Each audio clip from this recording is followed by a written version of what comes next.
Kids Enjoy Exercise Now is a free sports and recreation program for kids with disabilities. At Keene, we match you, the volunteer coach, one-to-one with one of our young athletes for an hour of fun, friendship, and fitness.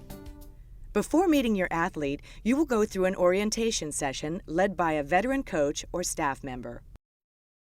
My name is Hillary Lerner. I've been a Keene volunteer for 7 years. A colleague kind of invited me to come out one day, and I fell in love with it and have been coming back ever since. And I think this is the best part of my day, my week, my month, my year, my life. It is my favorite thing, and I hope that you all have just as much fun today as I have every week. So welcome to Keene. Your trainer will share with you what to expect at a Keene session, beginning with the arrival of your athlete. When that athlete arrives, we're going to say, Ruthie's here, or Damani's here, or whatever the athlete is, they're going to arrive here. We're going to match you up with them, and then you have an hour of free play. In the gym, we have just about anything that's fun to do in the gym, we can do. Whether it's scooters, basketball, football, hula hoop, we have tunnels, anything that's really fun, we have to do in the gym. Some of our kids have been coming to Keene for a long time, and they'll tell you exactly what they want to do. Other times you're going to have to kind of encourage them. Oh, how about the scooters? What about basketball? Like, what would you like to do and play with today? Before meeting your athlete, you'll be given their Keene profile, a document with information that will help you have a great coaching experience.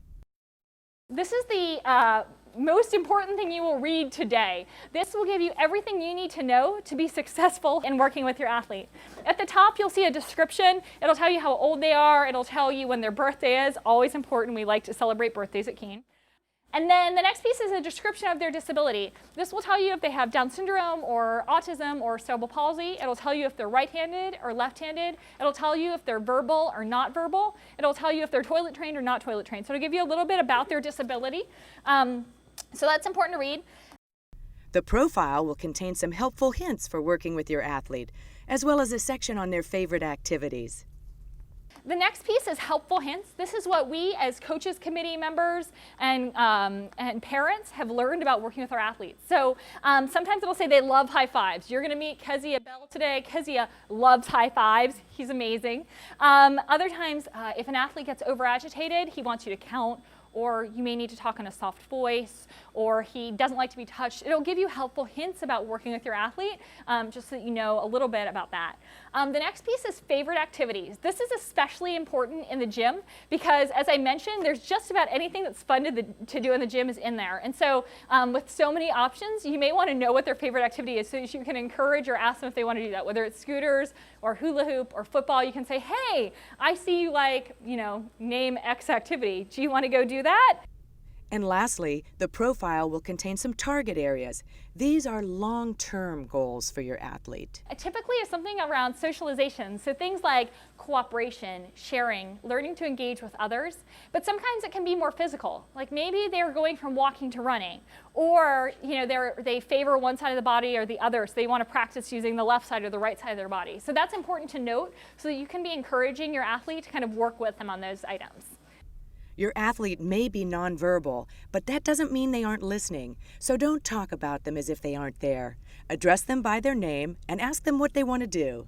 My first athlete that I ever worked with at the pool 7 years ago was completely nonverbal. Loved the pool, jumping around, having a great time, but completely not verbal. And last year, again at the pool, I was working with him, and all of a sudden he said, goggles. And it was like this incredible moment. 7 years, he'd never said a word to me, and all of a sudden he was clearly had been listening to the discussion about the goggles that were going on at the pool, and you realize that despite the fact that he may not be talking back to you, he's listening and he can hear you. So make sure that you're talking to them and realize that some of those things are really important here. If you have questions about your athlete or any of the information on their profile, ask a veteran coach or staff member for help. Just remember to have fun. The real magic of Keene lies in the unique connection made between you and your athlete.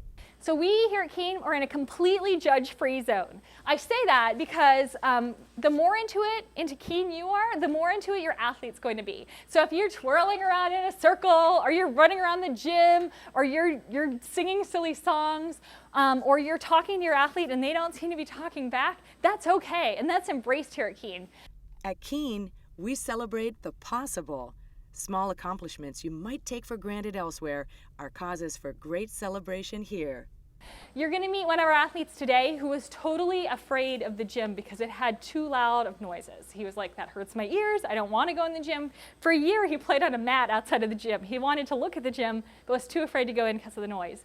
When he walked into the gym for the first time, it was huge cause for celebration. For him, that was a major milestone. So we celebrate what's possible. We celebrate the little things here at Keene that you wouldn't think about celebrating in other places. At Keene, we're proud of our ability. At the end of every sports session, we do what we call prouds. Prouds are when we go around the circle and we say, Ruthie, what did you do today that made you proud? And then if Ruthie's verbal, she'll tell us. Many of them are very custom. And then for each athlete, we clap and cheer and celebrate their accomplishments.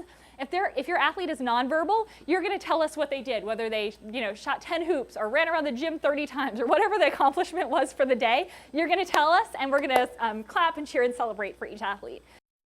You, the volunteer, are the heart of Keene. We could not do it without you. On behalf of all of our athletes and their families, thank you.